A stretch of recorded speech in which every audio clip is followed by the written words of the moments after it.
اچھے تبصرہ نگار، تجزیہ نگار، کالم نگار، باقاعدگی سے جنگ میں ان کو کالم چھپتا تھا ہے، اور ان کی دنیا بھر کی جو کرنٹ افیئرز حالات حاضرہ میں بڑی گہری ہیں. کیوں نہ ایک سوال میں ان کو بھی شامل کر لیا جو میں آپ سے بھی کرنا چاہ رہا تھا. موجودہ کل جو آپ نے دیکھا کہ چین کی وہ ریاست نے ایک جو موشن تھی اس کو بلاک کیا جس میں مسعود اظہر کو دہشت گرد قرار دیے جانے کے بارے میں برطانیہ، فرانس اور امریکہ نے اور انڈیا نے ایک درخواست دائر کی تھی، اس کو انہوں نے بلاک کر دیا. تو یہ اس کا جواب میں آپ سے بھی چاہوں گا، اور میں چاہوں گا اس گفتگو میں اگر الطاف حسین صاحب کے پاس وقت ہو تو وہ بھی شامل ہو جائیں اور اپنا ایکسپرٹ اوپینین ضرور دیں. تو گورا صاحب سے شروع کرتے ہیں. جی گورا صاحب. جی دیکھیے، میرے لیے تو بالکل ان ایکسپیکٹڈ نہیں تھا جو کچھ چین نے کیا.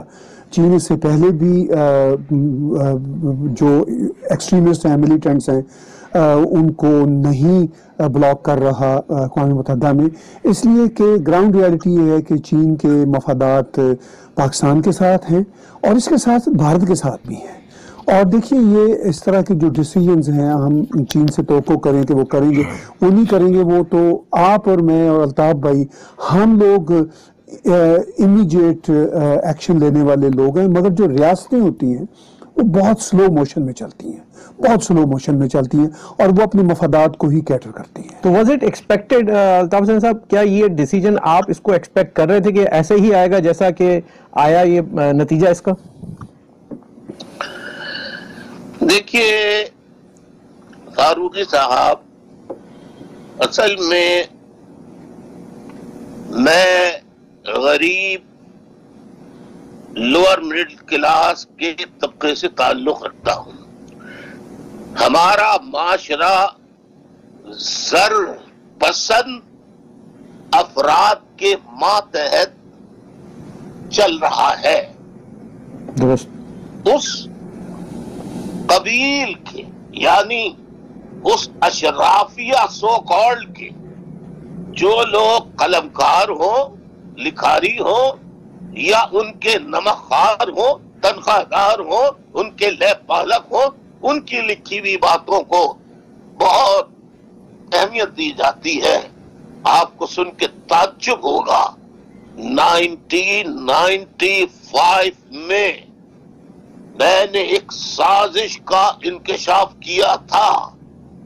اپنی سوچ و فکر، تاریخ، تحقیق اور وسط ایشیا، ساؤتھ ایشیا ریجن ممالک کی جیو پولیٹیکل اسٹریٹجک صورتحال کو سامنے رکھتے ہوئے کہ کیا مستقبل میں ہو سکتا ہے، تو میں نے ایک سازش کا انکشاف کیا تھا جس کا نام تھا گریٹر پنجاب، جی، جس کی کالونی سیٹلائٹ اسٹیٹ کراچی کو بنانا تھا، اور آج تک یہ ہے اور یہ ہوگا. اس میں چائنا جو ہے اس سے پاکستان مدد لے گا، مدد نہیں لے گا، بلکہ چائنا یہ سودا کرے گا کہ آپ جو فوج ہے پنجاب کی، ان جرنیلوں کے ہاتھوں اس علاقے میں اپنا طاقت اثر رسوخ کرنے کے لیے انہیں ہائر کر لے تو ہم چائنا کے اور سعودی عرب کے حوالے پاکستان کو کر دیں گے. 1995 میں کہا تھا. جی، آج آپ دیکھ لیجئے، میری بات سچ ثابت ہو رہی ہے. میں واحد پاکستان کا وہ رہنما، سیاسی رہنما ہوں، تجزیہ نگار ہوں، جو بتا رہا تھا کہ پاکستان غرق ہو جائے گا ریلیجس فینیٹسزم سے، ریلیجس ایکسٹریمزم سے، لیکن لوگ میرے خلاف فتوے لگاتے تھے. میں نے کہا طالبانائزیشن ہو رہی ہے، میں نے کہا اس میں فوج شامل ہے، کسی نے یقین نہیں کیا. آج پوری دنیا کہہ رہی ہے مسعود اظہر جو ہے وہ نون ڈکلیئرڈ دہشت گرد ہے، اس کی جیش محمد، اس کا لشکر طیبہ، جماعت الدعوہ، یہ तमाम फौज की जो प्रॉक्सीज हैं, फौज की प्रॉक्सीज, ये आलमी दहशतगर्द हैं, सिर्फ मुल्की नहीं। लेकिन फ्रांस ने, बरतानिया ने, अमेरिका ने कहा कि इसके ऊपर पाबंदी लगाओ। आप देखिए किसकी बात सही साबित हुई। मैंने कल पाबंदी लगी है, मैंने 9 तारीख को जो खिताब किया, 3 मार्च को जो खिताब किया, उसमें बताया था कि आप देखिए चाइना मैदान में कूदेगा और वो वीटो पावर इस्तेमाल करके जिहादी तंजीमों को बरी कराएगा।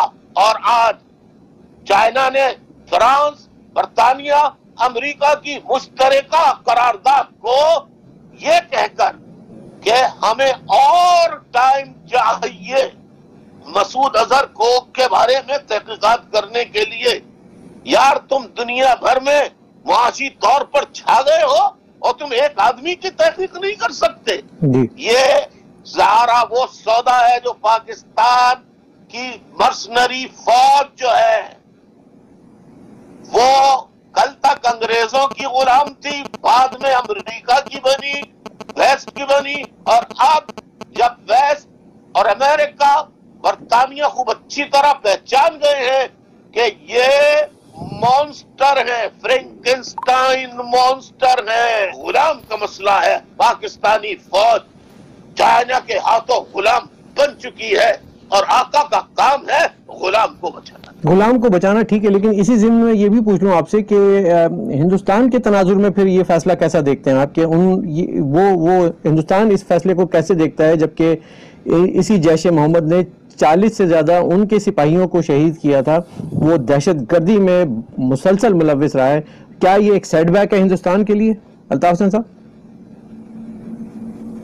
भाई, मैं अपने खिताबात में अनीस फारूकी साहब, ताहिर गोरा साहब, आपने अगर सुने हैं तो ठीक है, नहीं सुने तो मैं साथियों से कहूंगा आपको भिजवा दें, आप पढ़ लीजिएगा। अभी पिछले खिताबात में मैंने इंडिया को पुकार कर कहा तुम्हें नहीं मालूम साउथ एशिया रीजन में क्या साजिश हो रही है, और चाइना जो है वो पाकिस्तान में सी पैक के बहाने, यानी राहदारी के बहाने जो दाखिल हो रहा है वो कंट्री पैक है, सी पैक नहीं है। वो कंट्री पैक करने आ रहा है, कब्जा चाइना का होगा, ईरान के लिए मुश्किल होगी, अफगानिस्तान के लिए मुश्किल होगी, और हिंदुस्तान के भी फिर अगर आज हिंदुस्तान, भारत, इंडिया सामने नहीं आया, उसके लीडरों ने होश के नाखून नहीं लिए, तो आज टीवी के रिकॉर्ड में ये बात लिख लीजिए कि फिर अगर चाइना को रोका न गया तो न सिर्फ इंडिया के भी टुकड़े टुकड़े होंगे, बल्कि पूरे ग्लोबल विलेज का अमन गारत हो जाएगा। गोरा साहब जी, नहीं, बिल्कुल बड़ी तशवीश की बात है।